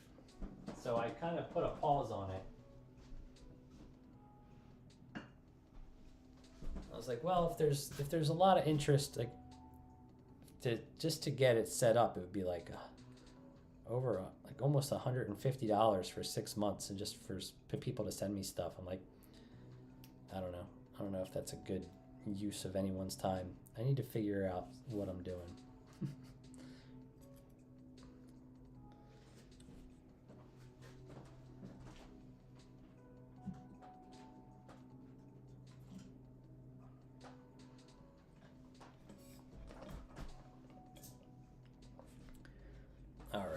All right, we're coming up on about an hour and a half here. So I think at 2:30, I think I'm going to end the stream at 2:30, or aim for that, so I can go walk my dog before I have to go pick up my son from school. I think I'm going to do one more assessment of what I've got here too, what I managed to get done.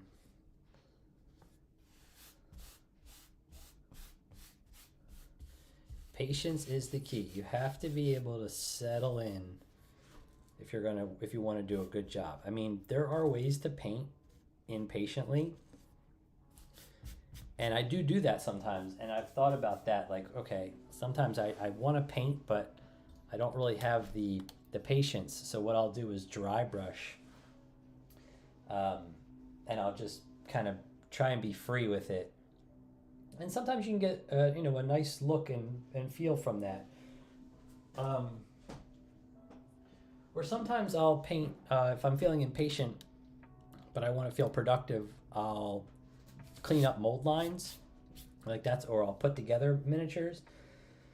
So it's a great hobby if you just got if you're like me and you have different flows in how you feel and what you feel, what will make you feel like accomplished in the day. Oh, I'm sorry, Toy Soldier Live Central. Yeah, please continue to check back in. I'm trying to do more live streams. I've got 2 done this past week, which feels good. It really just depends on like my main work schedule and what my availability is, and I've sort of freed up a bit. And with the growth of the channel in recent weeks, I'm trying to invest more into it. So. Please, hit the notification bell so you know when I'm live. It will most likely be during a weekday between 10 a.m. and 3 p.m. Eastern Central Time, because that's my sort of window to work. Otherwise, my son is in school, and we have family time before and after that. So I have little work windows here and there. Okay, Luciano. Thank you so much for sending that. I will respond back to you as soon as I can. It will be today. We can maybe get on a call and have a one-on-one conversation. That would be awesome. Thank you for reaching out. So I guess let's look at all these guys real quick.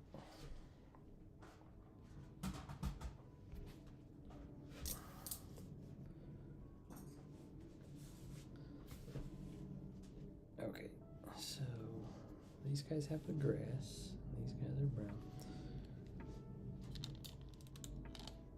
It's starting to look pretty good. They got like a nice little squad going on. He's not part of the Toy Soldiers of San Diego, but I do like him because he's following this paint scheme that I've been liking a lot.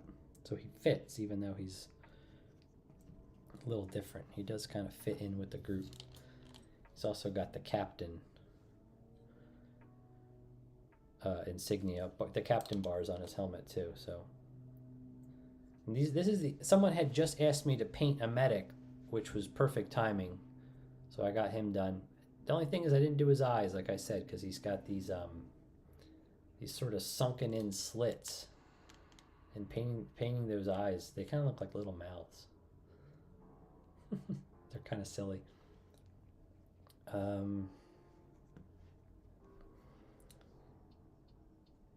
I noticed I didn't paint his knee here. This guy has this guy too. These guys have torn pants and their knees are not painted, so I need to address that.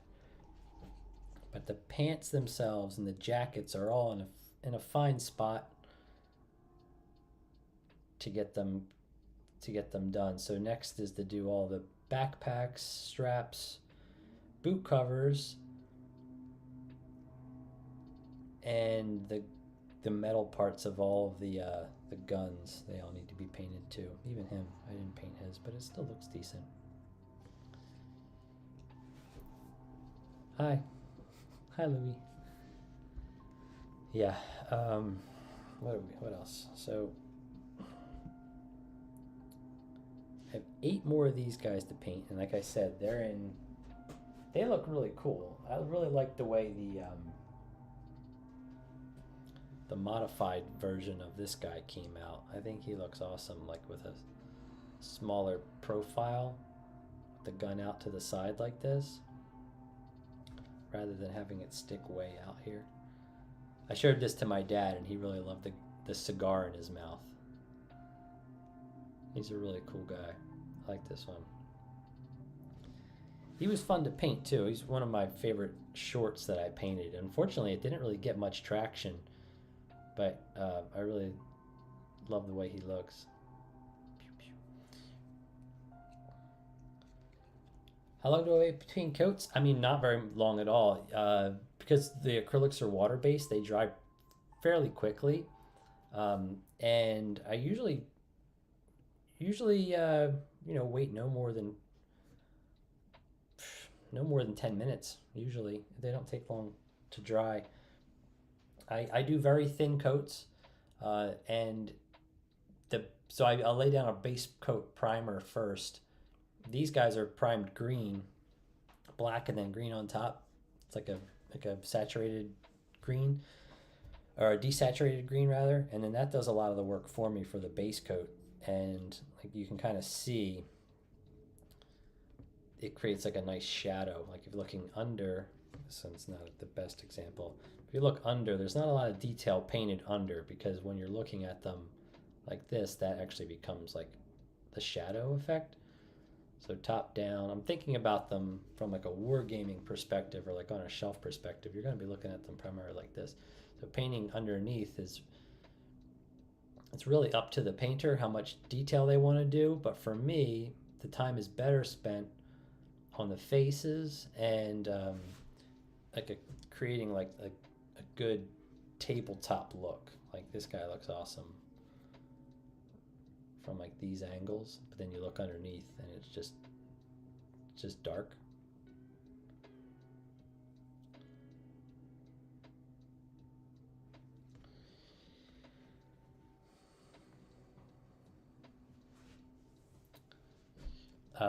Bad cheap tan soldiers on stream now.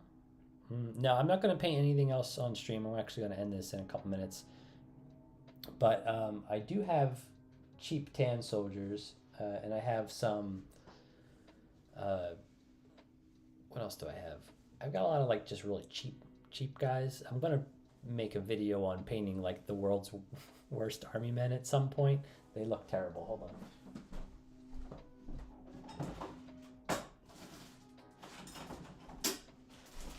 I think this would be a kind of a fun idea. Let me move these guys out of the way.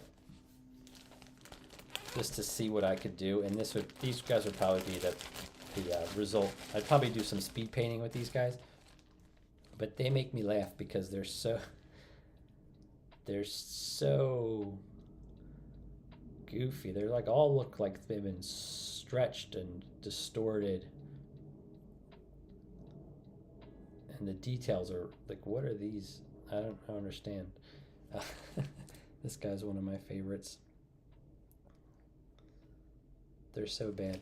I was thinking about doing a video painting these guys because they're so cheap. Like, but they're good for practice. Like, it's a good thing to have stuff like this to practice on. Like, you could practice on spoons, like plastic spoons, if you just want to like work on it. But having something with like moderate detail where while you learn brush control and volume control, how much paint to apply, these are fine for that. This guy's neck, these they look like Slender Man is the best way I can describe them. They're so silly. But at the same time, spray painting them all black, wouldn't worry about removing the mold lines, but spray painting them all black, you can practice your dry brushing, and then getting them on the table, like, they're gonna just look better at a glance with a little bit of paint on them. You could do black undercoat with a green spray paint over top, give them it's called a zenithal highlight. It means you spray from the zenithal, the peak point. And that'll automatically like put them into like the next tier of painting or like aesthetic, and then you can add any detail you want from there as best as you can. But I think like adding some skin tone, leaving them largely green, and then painting the weapons black or dark brown or something will just instantly give them like a bit of a tabletop appeal. So not to knock them, because they are certainly could serve a purpose for the process. They could certainly serve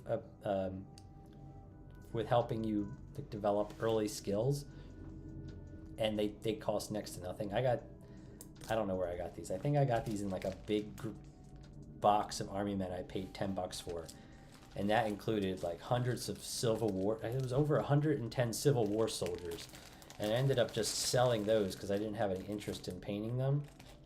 But it had tons of Army Men like this, like just cheap versions of these types of things. Yeah, they're like, it's like making a copy of a copy of a copy of a copy.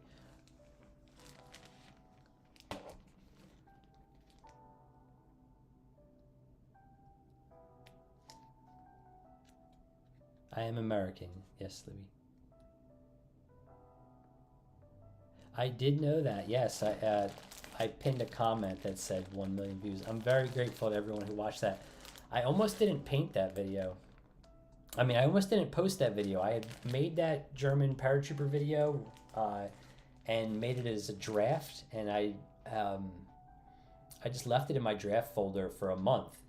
And I was playing with my son. It was a Tuesday morning, and I was messing around in the YouTube app, and I was like, oh, I have this. I was like, I didn't have anything ready to go. I was like, I have this, it's done, I might as well post it. And it was initially, it was like, it had good views, it was like fine. I was like, oh, that's not bad. And then a week later, it just took off. And I've had a few videos do well in a relatively short amount of time, but that was the first one to hit 1 million views, which is awesome. But then I look at some of the videos out there that hit 1 million views, like a lot of like junky meme content, and I don't know how to gauge it, because there's some stuff out there that has tens of millions of views, and it's utter nonsense, and I can't decipher what I'm seeing. Like just like noise and weird pictures. So I don't know. Like, I'm very proud of it. It's the first time I've ever had anything do well and really grew the channel by several thousand subscribers in a very short amount of time. But I can't compare it to anything else. Because there's not a lot of other people that do what I do, and comparing it to meme content isn't fair, because I'll never understand memes in general, like why they just do so much better. It's just for a laugh. Some stuff isn't even funny, and it's got, I look at it, I'm like 156 million views. YouTube's crazy like that. Hey, Rodolfo. Nice to see you. I'm here in New Jersey. Thank you for the compliment. Gulliver brand plastic soldiers. Yes, that sounds like a great idea. I would love to figure that out.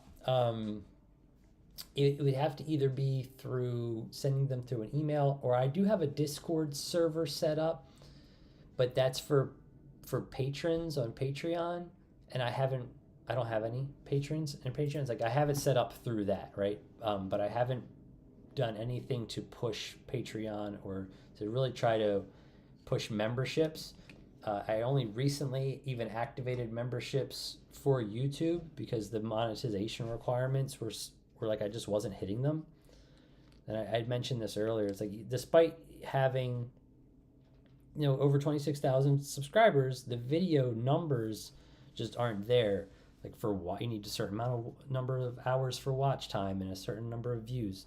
For shorts alone, you need 10 million views within a 90-day period, which for some people, like I said, like the meme content or like video game content, it does really well. But this is a pretty niche little hobby, so I haven't quite hit it yet. And I'm not quite at 4,000 watch hours. So the channel isn't monetized. I'm trying to figure out ways to do all that. So yes, I would love to build a community in a way that isn't cost prohibitive. But yes, I think that would be cool to somehow get people to submit their painted figures, and I could like maybe do like a weekly roundup or recap and show everything off. I think that would be fun.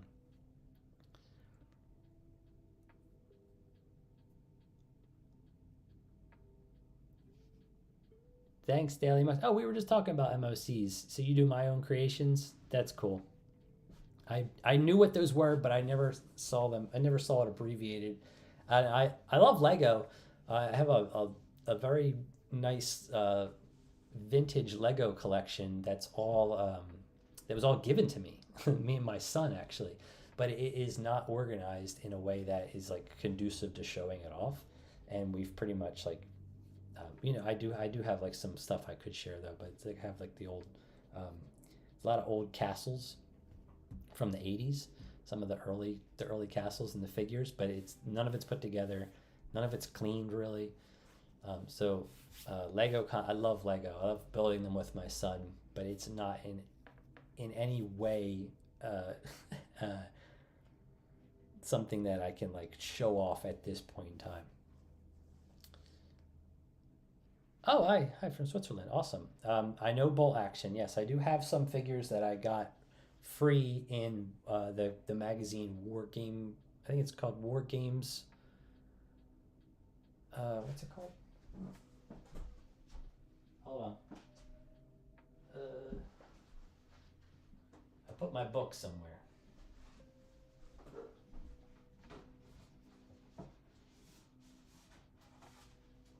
Oh yeah, War Games Illustrated. Yeah, so this one came with the Fallschirmjäger.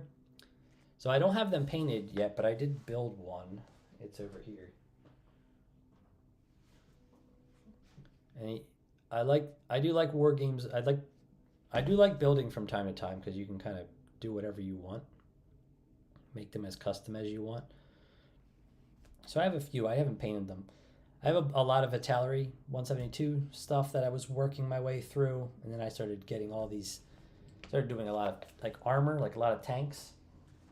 And now I'm getting back into finishing my 172 stuff scale because I want to open a store online, like an online store, and start selling everything. But I don't know what to charge, so I gotta start like polling, like what would people want to expect to pay for something like this, for example, because I don't know, because it does take a lot of time, and reducing the work down to an hourly rate seems sort of like depreciative in some way. Like I'm not really sure what to do. I'm gonna try some things and see what people think. In the past, I've sold to the community through eBay, and I've sold like groups of 7 or 8 figures for a little over about $180, and so it ends up being about $35 a model. But that's not great because timing wise, it ends up being like lower than minimum wage per hour. So it's like, I have to get that number up, and then I feel bad. So for the most part, I just stick to graphic design for my core business, because I know how to make money with that in a better way, because it's for businesses. But art has always been tricky for me to price. Yeah, so $6 is like, that's not worth my time to sell them to you. Yeah, the magazine is great. Sorry, Toy Soldier Central, I missed your retracted message. But yes, they are. It is a cool magazine.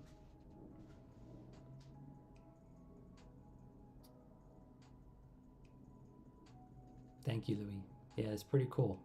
I'm very, very grateful for that video doing so well, considering I was not like, I didn't really like think the final, excuse me, I didn't think the final miniature was great.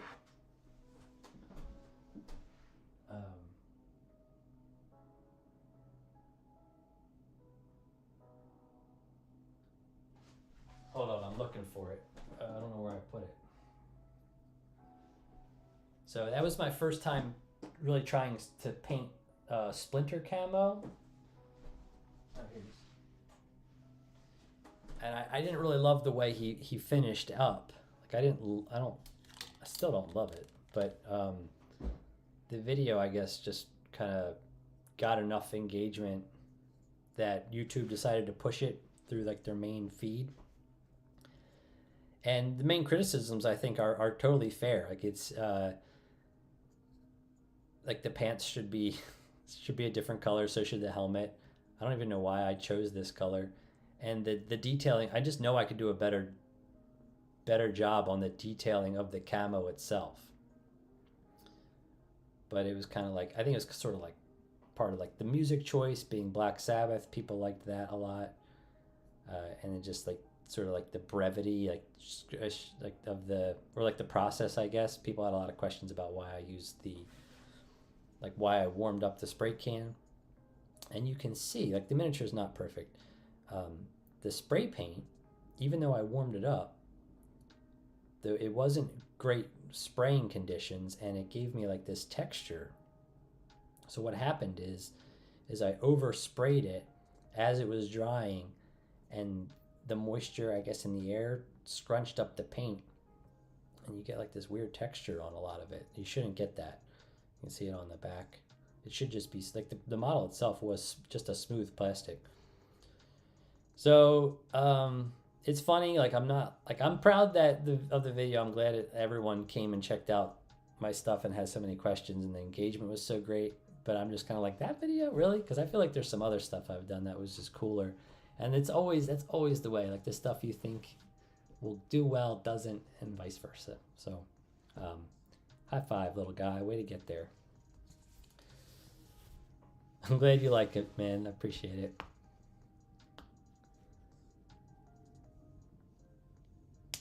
Oh yeah, I used to tremble a lot. It's just really about getting bye Death Soldier. It was about finding a comfortable position. So I got my arms. Usually have so I'm standing, right? And how you hold the figure is important. And I would shake a lot, but it's just practice. I mean, I don't have like the shakes or anything like that, but I would tremble. But over time, I just learned how to hold it. I gotta wet the brush here a bit, but it became about, like, sometimes I would push my fingers together to keep my hand steady. And now, I don't know if it's just because I like to write with my hand a lot too. So I've got like decent cursive. Like, I don't know if that's part of it. I think it's just hand training. So it's just like finding a comfortable position and then holding it. But when you hold the model like this, you always, if you're too rough, you run the risk of wearing away the paint. So sometimes I'll use a paint handle, which is right here. So I have this paint handle. Sometimes I'll stick this guy on, like I'll stick a guy on there like this. Then I don't have to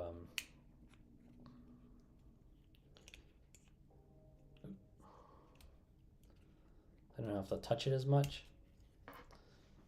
But this can pose its own issues for getting things in shot, like in frame within the camera. Right now you can see everything because this OBS camera is like widescreen, but if I'm zoomed in, then like I'm constantly bumping the figure into the camera or something like this. So bad ones do better. Yeah. Oh, you have a channel, Daily Memo Series? I'm gonna check out your stuff, man. As soon as my mouse starts working here. Cool. Yeah, I'll check out your videos. These look cool.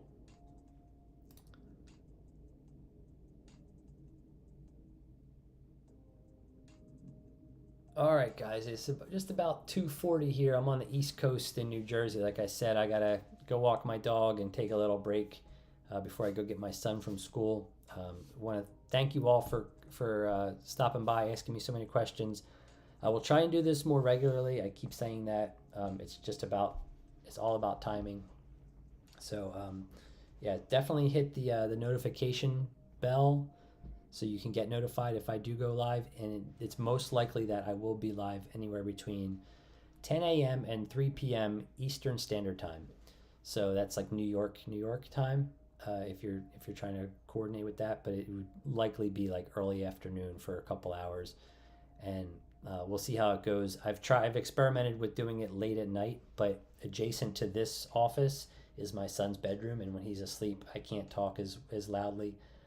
And I risk keeping him up. Plus, my dog barks. He thinks I'm talking to someone, so it's like not ideal. Thank you, man. That would be gold play button would be really something amazing. I'm on my quarter of the way to a silver play button, which is cool. I don't know if they give them out for mostly. I don't know. I don't know. For the most part, though, I want to just keep trying to make better videos. I think that's gonna be the main focus, because that'll lead to the views and the subs was what I hope anyway. Yes, Toy Soldier Central, I will look for your email as soon as I'm done here. Maybe I'll try and respond to you while I'm walking my dog, see what kind of and we'll definitely start to have a conversation. I have a corgi. My dog is a corgi. His name is Warhol. He's really a cute little boy. He has his own Instagram. I don't post to it anymore, but it's his Instagram is it's at Tiny Warhol.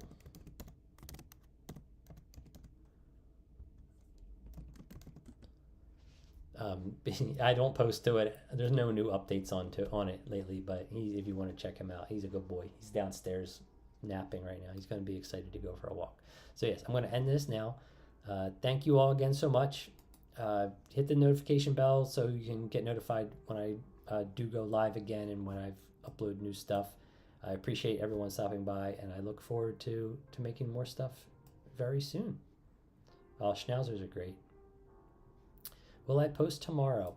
I don't have anything currently recorded to post for tomorrow, so it's looking unlikely. What I might do is, I don't know. I don't want to say no for sure. It's really been random. Like yesterday, I posted twice, and I probably should have scheduled the second video to be done like today or something. And then, but I went live today, and instead of like recording a more buttoned up video that could have been a short, but I went live because I was just painting a lot more of these guys, and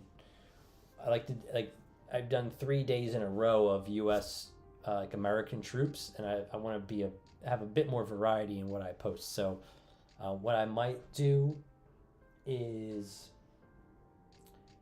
go back and look at other figures I have that I haven't painted and start on one of those. I also have like a video series that I started that I need to get back into, which is like the beginnings of how to paint. I have this guy right here. So I did like how to paint like very basic on him, and I want to take him to like the next level. So I want to start on that too. So I'd say more than likely I'll have another video out for the weekend. So it would be at a short or long format. So cool. All right, guys. Thank you. Have a great rest of your day. I'll see you in the future. Peace.